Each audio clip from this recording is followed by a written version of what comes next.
జై గోవింద.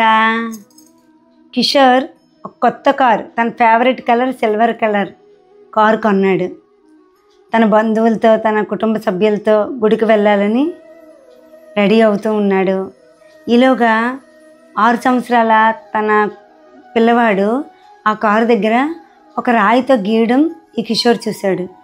ఏం చేస్తున్నాడని వెళ్ళి కొత్త కారు ఇలా చేసేస్తున్నాడని ఆ కోపంలో ఆ పిల్లవాడి చేయిని గట్టిగా విరిచేశాడు. ఆ అబ్బాయి ఏడుస్తూ కారు దుక్కు వాళ్ళ నాన్న దుక్కు చూస్తూ ఉంటాడు. అసలు ఏం చేశాడని వాళ్ళ నాన్న ఒక్కసారి చూసేసరికి ఐ లవ్ యూ నాన్న అని రాశాడు.